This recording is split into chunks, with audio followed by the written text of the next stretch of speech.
All right, we are now live. Good afternoon. Thank you guys for accommodating our change of time for today. It's Bernard Nomberg with our usual Tuesday Nomberg Law Live, a little different time today. And I've got my buddy Will Eadie from Cleveland. Good morning or good afternoon, Will. How you doing, bud? Good afternoon. Doing great. How are you? Good to see you, and I appreciate you giving me a few minutes today.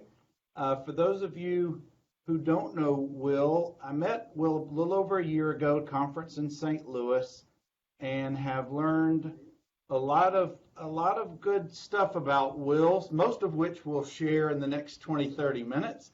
But Will and his partner handle nursing home cases. And before we dig into that very important topic and area of the law, Will, tell us a little bit about yourself personally and about your practice.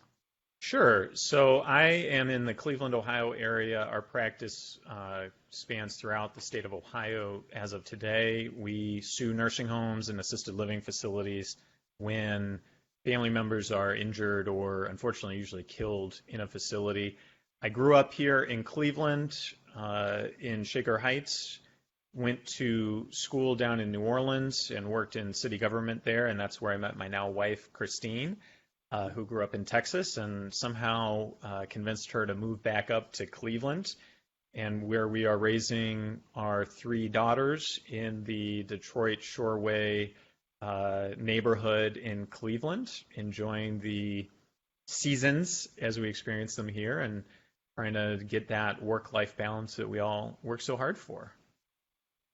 Very good. I have come to learn of your practice and watch a lot of what you do on social, and I've never practiced nursing home type cases, but I've learned so much from what you guys do. You do a great job of educating the public, and I want to thank you, first of all, for that. Well, thank you. And I know that just with the average person living longer each decade, we seem to be in need of nursing homes more and more. And before we really get into the problems that we have in nursing homes, what is a nursing home these days? What does it look like? Who uses it? Why is it important that we pay attention to what goes on in nursing homes? Yeah, so I think there's three main classes that help explain what a nursing home is. And one is independent living, and that's more like an apartment, a senior's apartment, but maybe with some added services. There's assisted living, which is going to have some level of care, but it's not going to be at the level of skilled nursing care. So it won't be one-on-one, day-to-day nursing care, but they might do things like help make sure you're taking your medications, check on you periodically a few times a day, be set up so that it'll be recognized if you have a medical concern. They might have, it depends on the level of care you contract for, but that relationship is more than an apartment, but less than a nursing home. It's contract based. And then when you get to a true long-term care nursing home setting, that's going to be a place where you need one-on-one, day-to-day nursing care, where your level of need is high enough that it merits a nursing home. And the reason I kind of bring it up in those tiers is because often it's not clear, even to the family members who are helping their loved one find the right place to live, what the real difference is between assisted living and nursing home. Nursing homes are well regulated, they're inspected by the state, there are federal and state regulations and laws governing them. They have to do assessments and reassessments and really have a ton of oversight, not always executed very well, and there's a lot of bad nursing homes, but an assisted living facility doesn't have the vast majority of that. So it's really unregulated. It's becoming more and more of kind of a Wild West show in these assisted living. They want to keep people longer than is safe for them because they're getting private pay, they're getting better rates. It's a real boom in the industry. So when you talk about more and more people living longer, getting into long-term care settings, a lot of that growth is happening in this assisted living setting as opposed to a true nursing home where we've seen actually some contraction because they're losing a little bit to these aggressive profiteering assisted living facilities. you can only stay in a nursing home or at least get payments from Medicare to be in a nursing home for a limited amount of time. So you usually see that in like a rehab setting. Let's say someone lives at home, they're independent, they break a leg or something, they go to the hospital and they need rehab. A nursing home would be a place, if they offer rehab, for that to happen. And then if you're living there permanently because you aren't able to rehab and get back to moving out and living wherever you were before, that's not usually going to be covered by Medicare. That's going to be either Medicaid, private pay, some type of long-term care insurance, things like that. So that's kind of a rough breakdown. You're going to sign a contract with assisted living saying, here's what you agree to do for me. In nursing homes, they have to figure out what you need and provide that to you. Well, I don't want to incorrectly designate the type of facilities. I guess I was using the term incorrectly, the term nursing home really to stand or to really address all of these levels. So you correct me as we go along where I'm incorrect. I want to welcome some folks who are watching. Will, I've got a buddy of mine from the Atlanta area. David is on the line. I got Stephen in Montana, and I can't really see right now. There's several others, but guys, I'm talking with Will Eadie out of Cleveland. We're talking about nursing homes and other types of facilities and the type of cases that he and his partner and their law firm handle.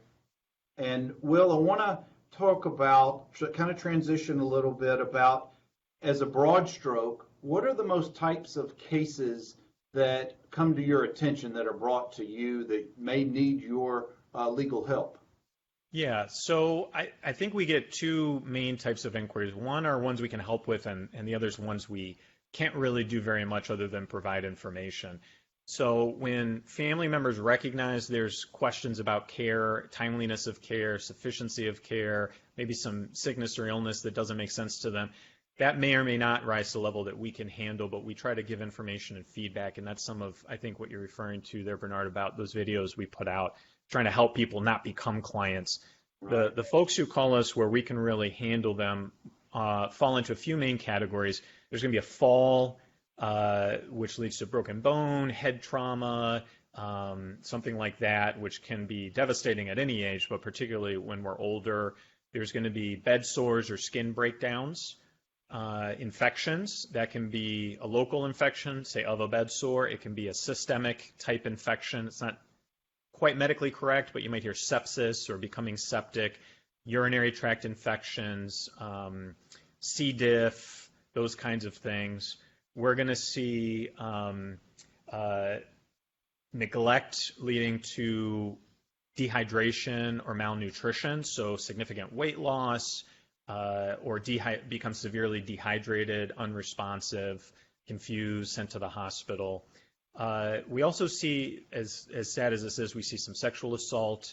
We see rape, whether by or sexual assault by other residents, by staff. I've never had a case where it's kind of just a random third party coming into the facility, but there's concerns about that. That has happened other places.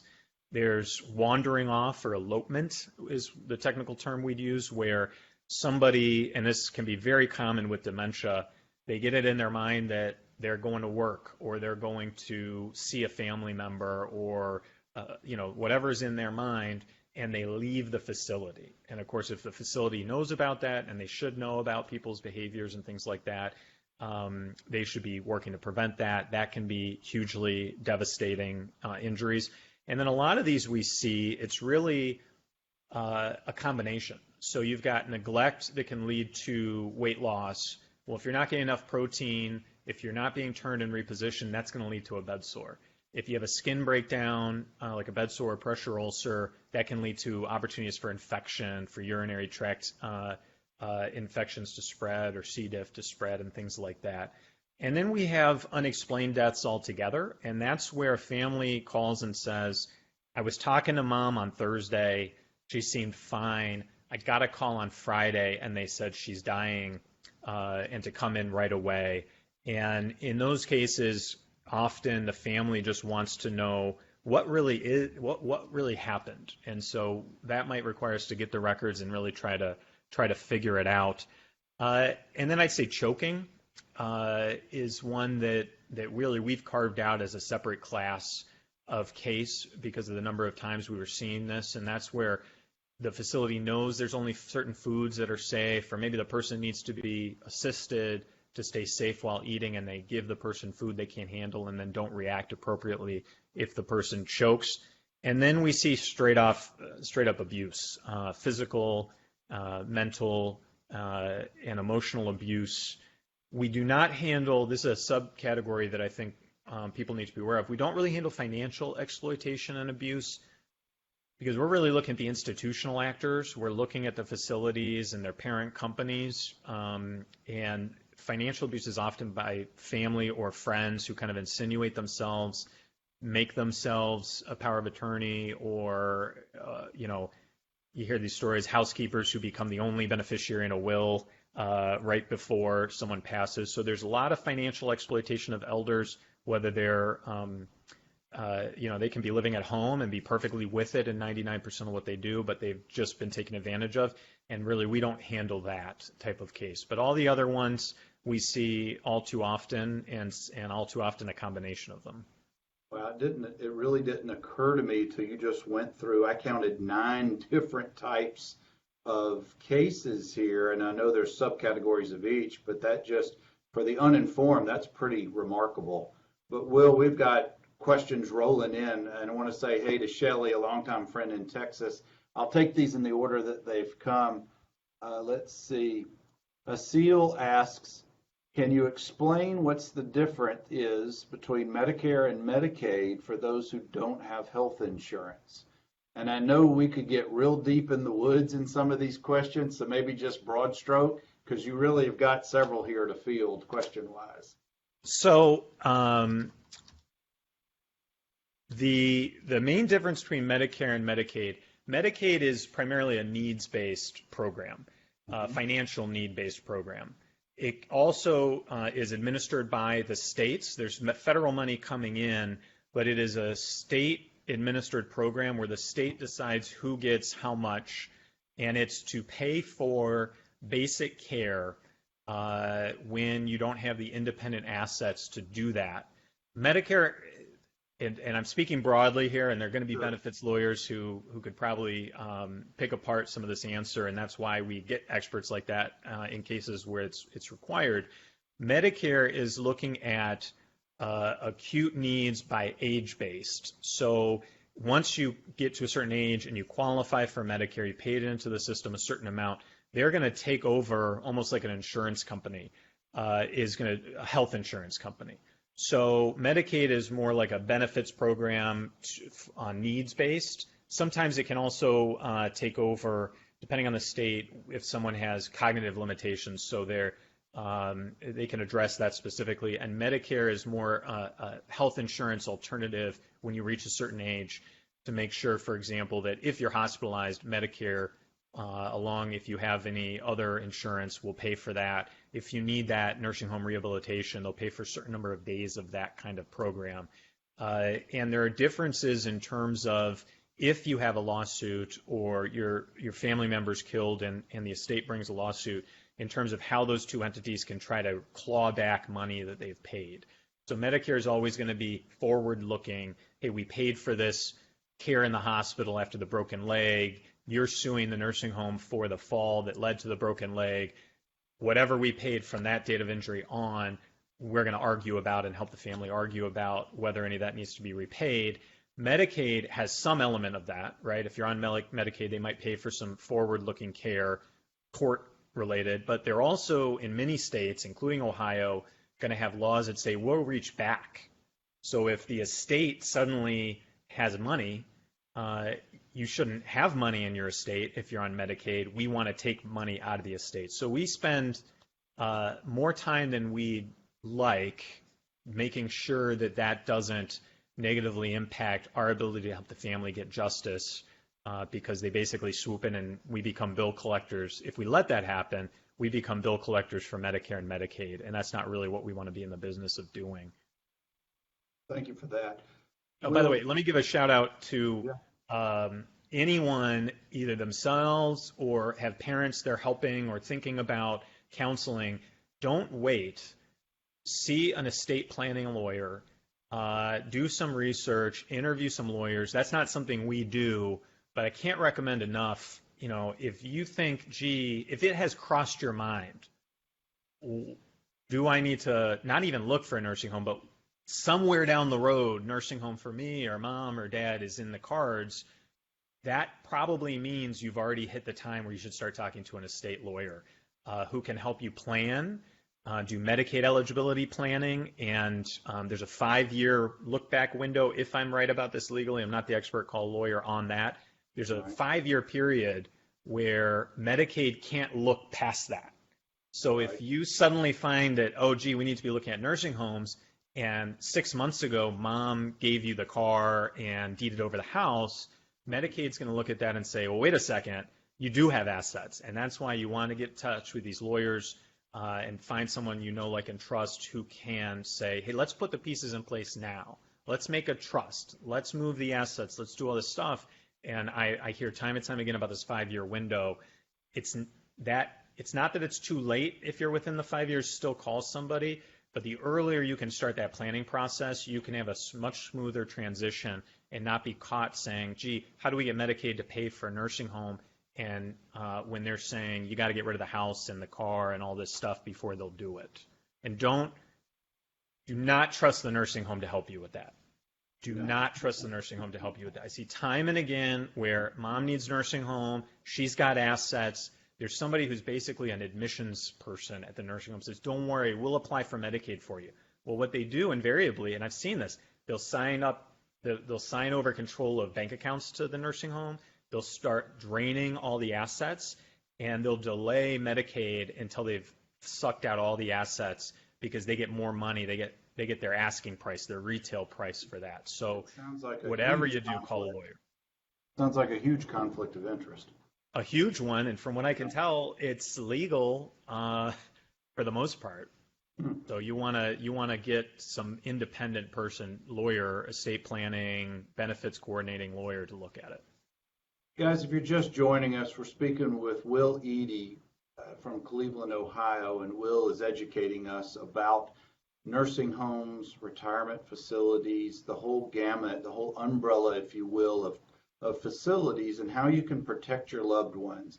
And we've got a series. I've got other questions here, Will, but before I get to them, I want to ask your opinion. Well, first of all, your question is, does each state, to your knowledge, I know you practice in Ohio, but does each state have a state department that should be in charge of these type facilities where a prospective family can go and do their research, their due diligence about the potential facilities that a loved one may end up living in or using? Well, going back to that 3-tier independent living, it's just whatever they want to admit to. Assisted living is going to be state-based in terms of the information you can get primarily, and that can be hit or miss. True nursing homes have a 2-tier system of review. There's federal regulations governing 99% of the nursing homes. If you take federal money, you're governed. Only the most select, purely private pay facilities, and there's, like I said, I think probably 1% or less of nursing homes in America aren't governed by this federal oversight, and that's through the Center for Medicare and Medicaid Services, or CMS. I don't know why they dropped the middle M, but it's just CMS, or Medicare for shorthand. Really oversees those.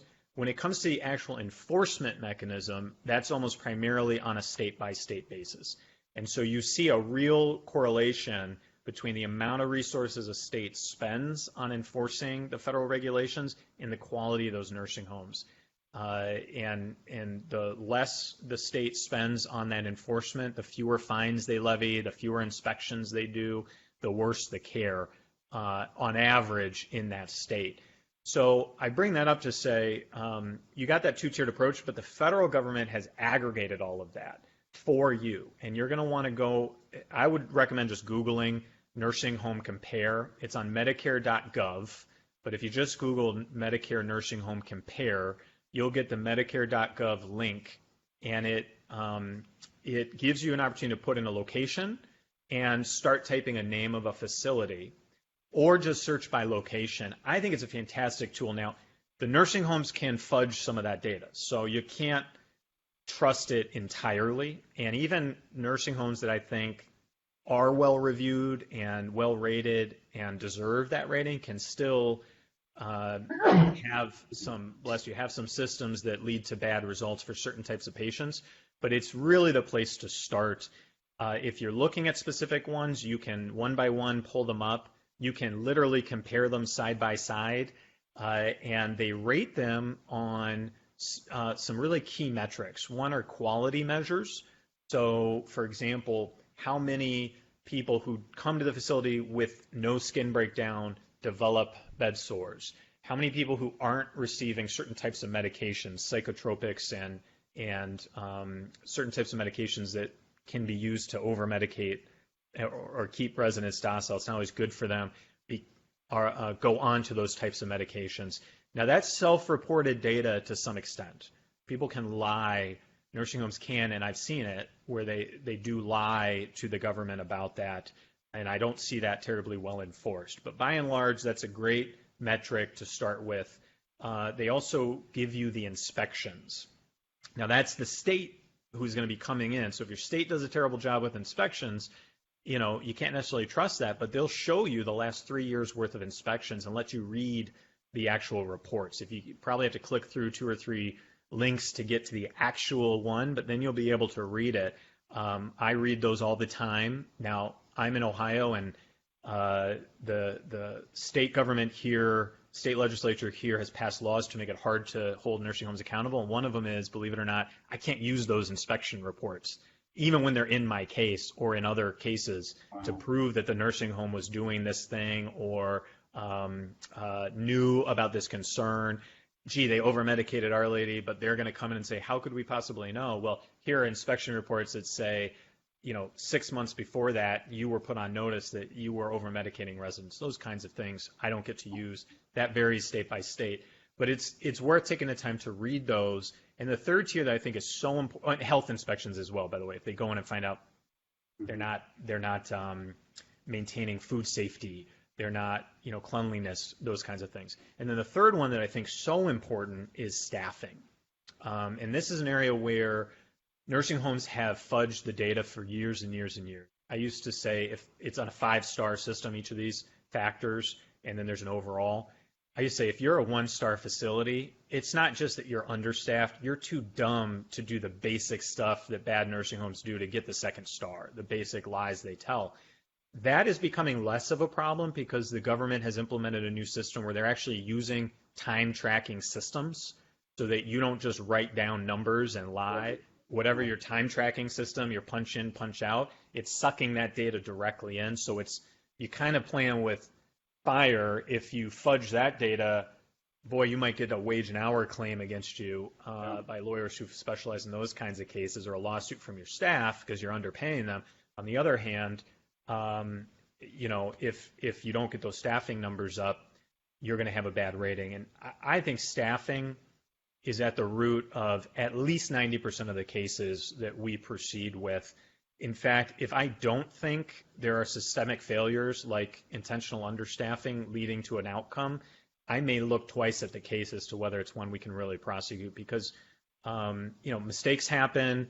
Nurses and aides are human beings, and it can be an honest, bad things can happen. You can get sick. You can get an infection. You can get bed sores, not so much, that shouldn't happen, but there's plenty, falls can happen even with appropriate preventative care. What we see is these parent companies, these corporate interests, they slash the staff because that's their number one expense, and they get as many high-need residents in beds as possible because that's their only source of revenue.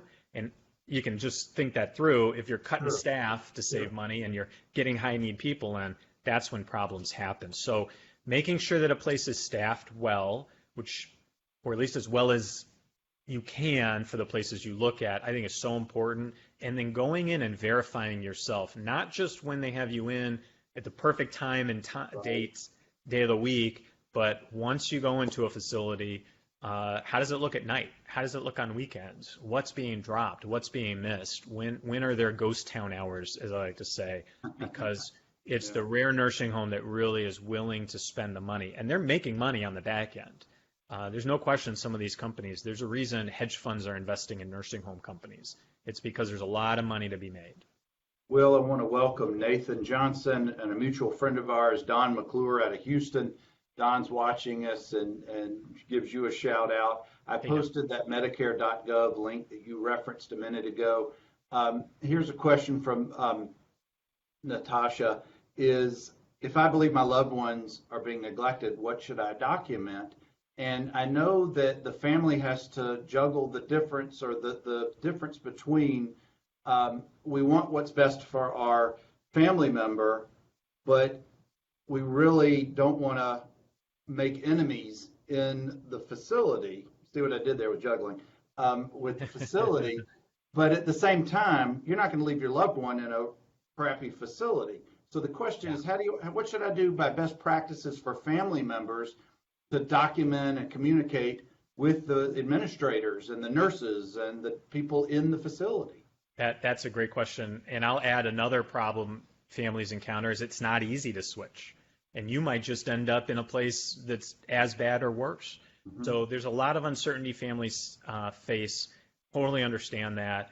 That's one reason why when I get calls or people have questions and I know it's not a case I can handle, I still try to give them some advice just along these lines and hope I don't hear back from them when things get worse. So I have some advice. I'll tell you, I've done some videos and some articles on this, so I suggest people check some of those out because obviously your listeners can't listen to the hour I could spend on this.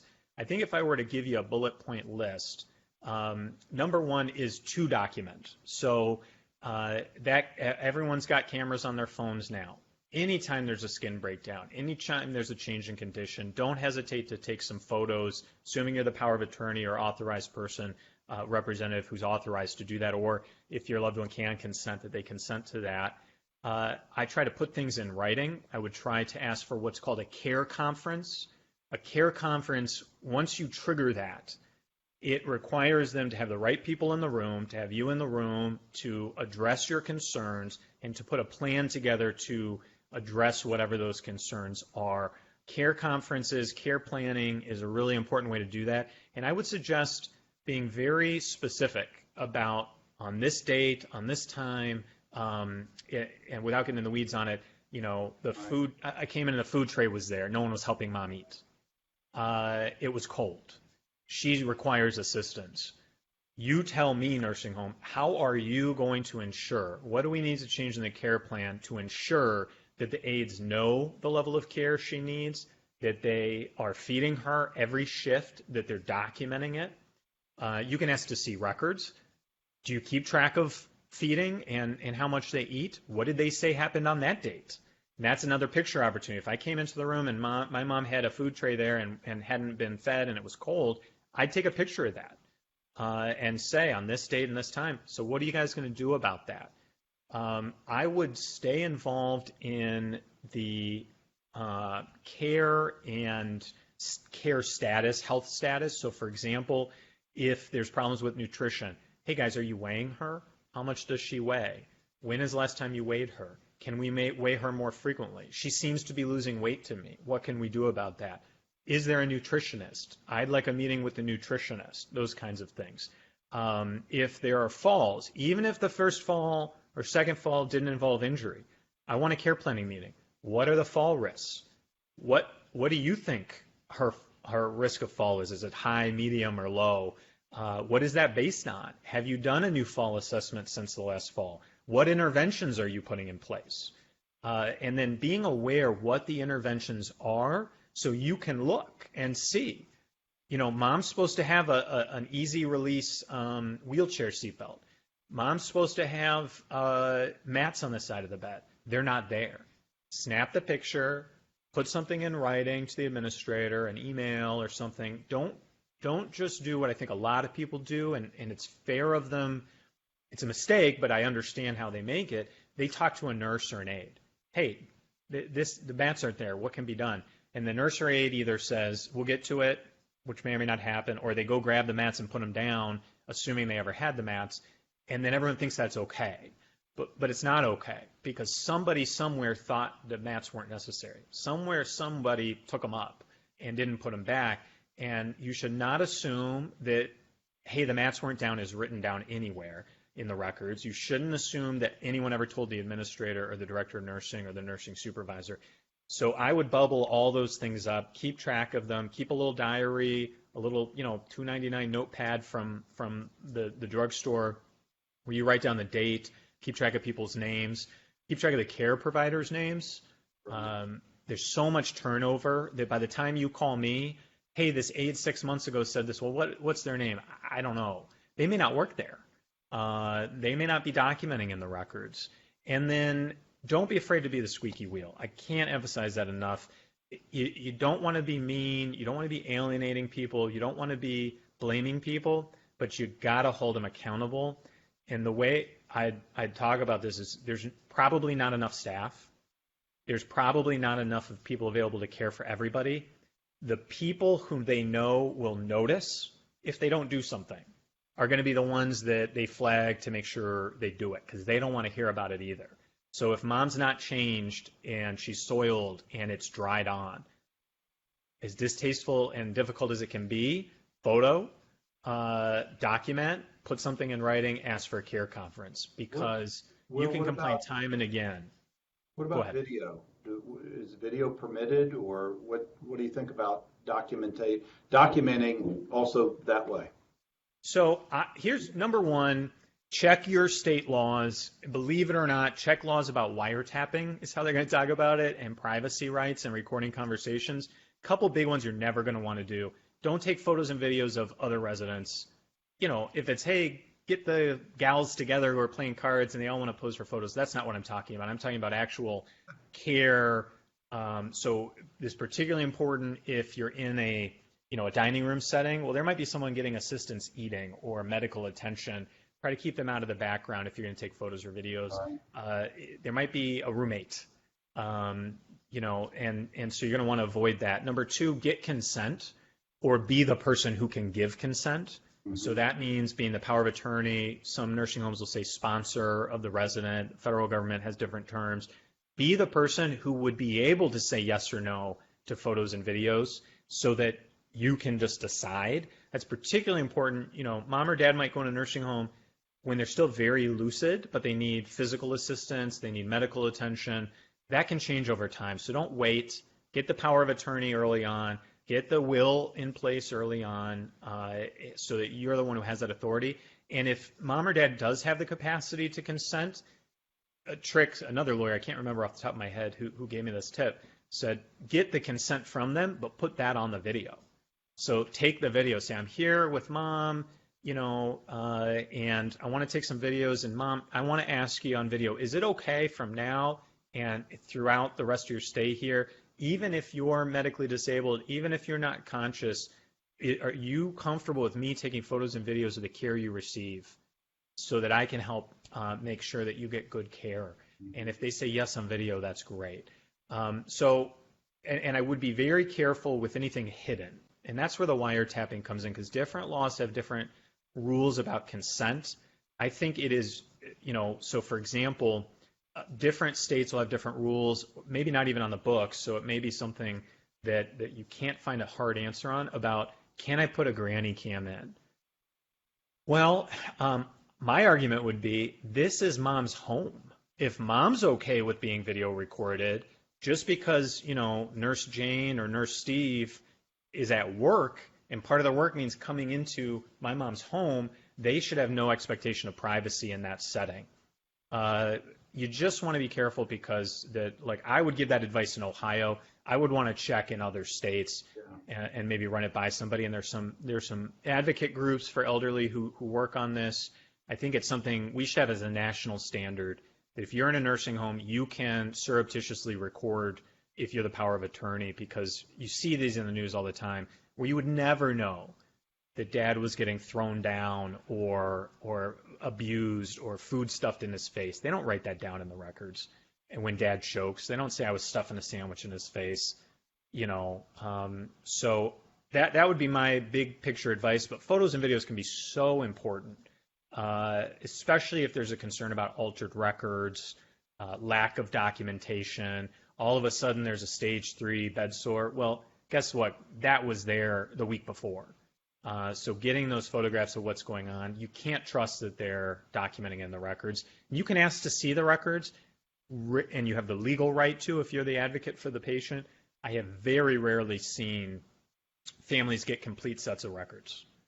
Well, tell me how to find your videos on either your website or YouTube, and we'll post it in the comments as well. So right now, I think the best place is on Facebook. If you're on Facebook right now, I'm nursing home abuse lawyer Will Eadie, and should be easy to find on there. All the videos are posted on there. I'm on YouTube as well. I confess, Okay. I'd have to check really quickly who I am on YouTube, but I'm sure it's William Eadie, nursing home abuse lawyer William Eadie. All the videos should be on there as well. And Right, I'd welcome. Go ahead. I posted the link to your Facebook page, your professional page.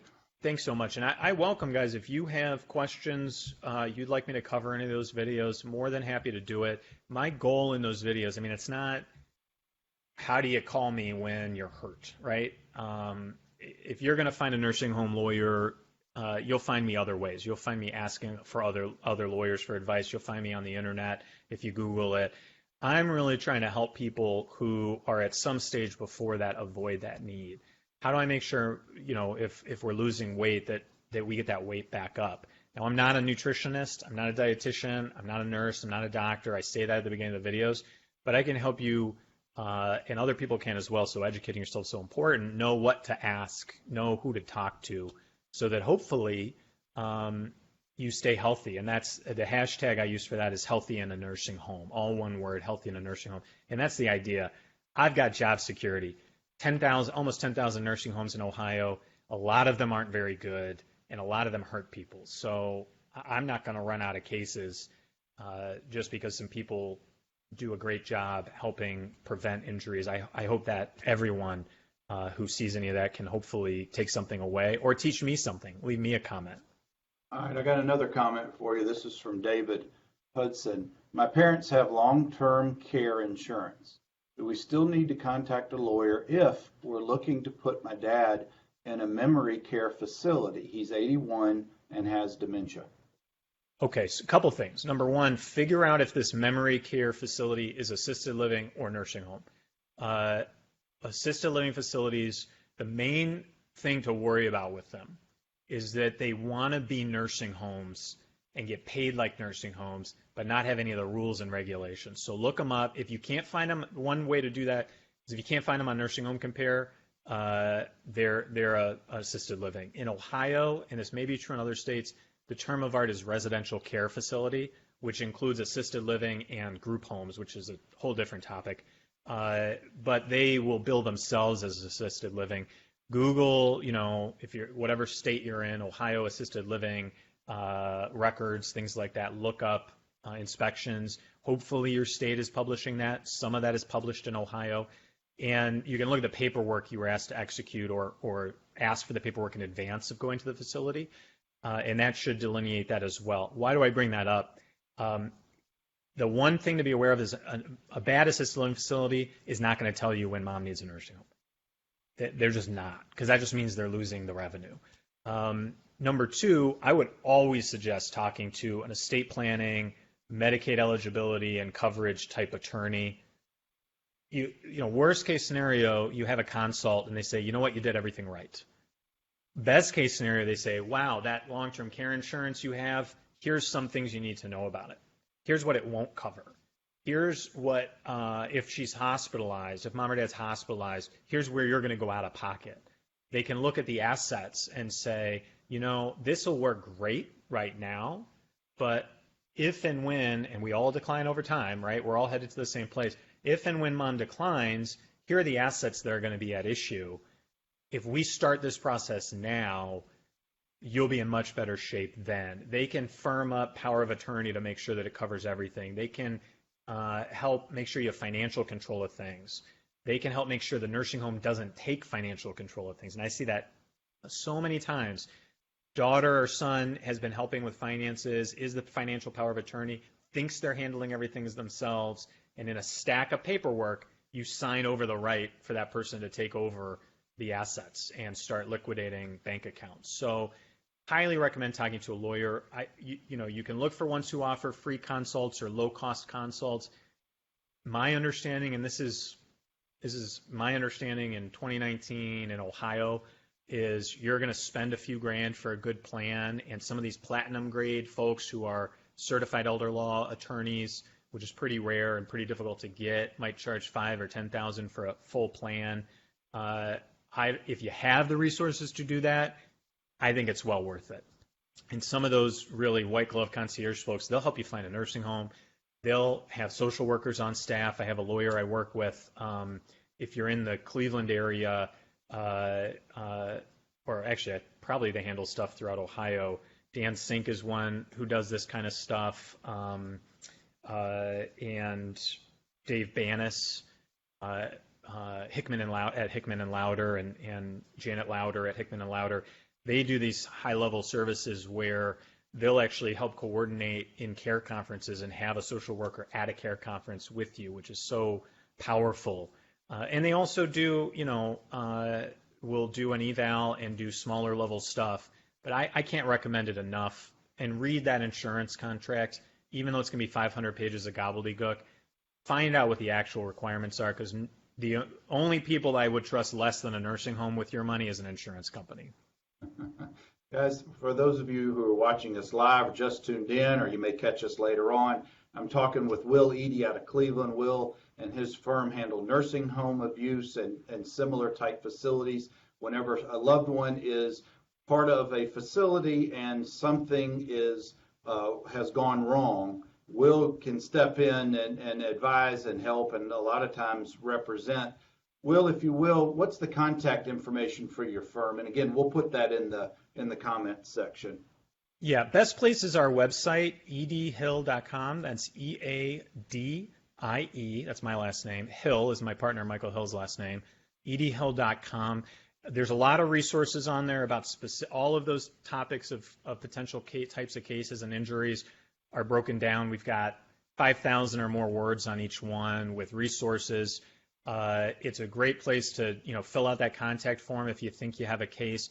If you're out of state, if you're out of Ohio, we wouldn't mind helping you get in touch. I lecture to nursing home lawyers across the country. I'm a member of a number of pretty exclusive nursing home lawyer associations that handle cases throughout the country. So I'm always happy to matchmake people. And at the end of the day, if you think something's wrong, you might not need to call me, right? You might not need to call the number on the website or fill out the form. That's fine. I would read up.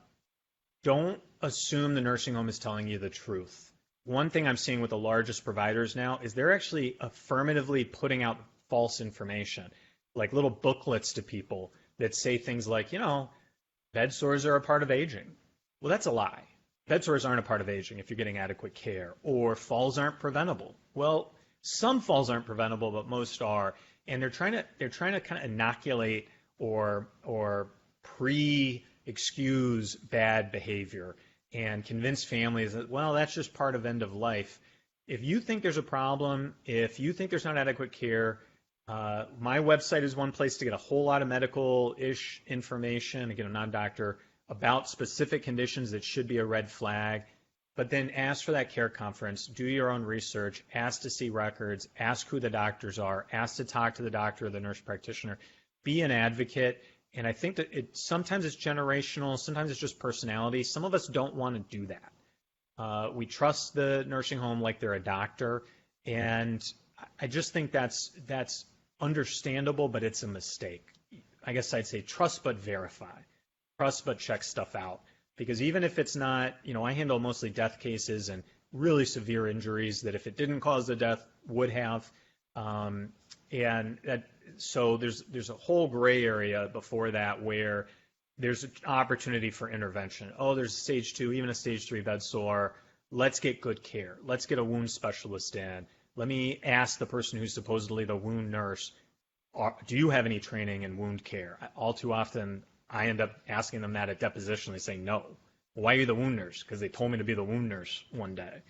And the other thing I'd say is is look into complaints to the state.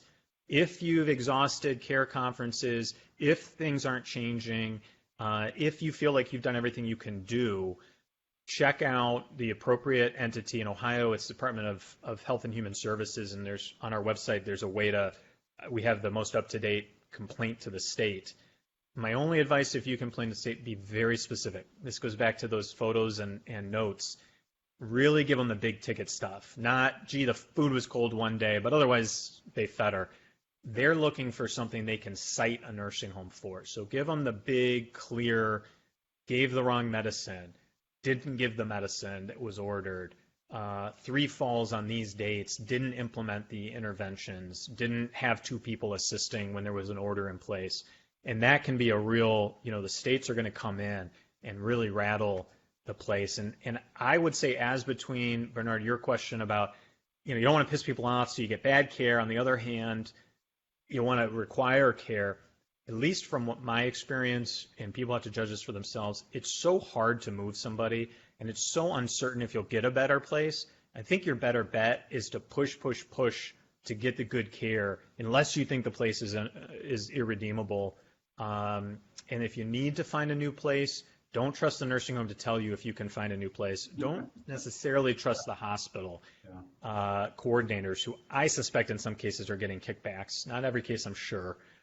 There's so much money on the table that it's hard for me to believe that the social worker not being well paid at a hospital isn't at least somebody they might try to target for kickbacks. Do your own research, and if there's ever an acute injury requiring rehab, that's a great opportunity to find a new place, because they all want that rehab money, and they'll open up a bed real quick to get that rehab money.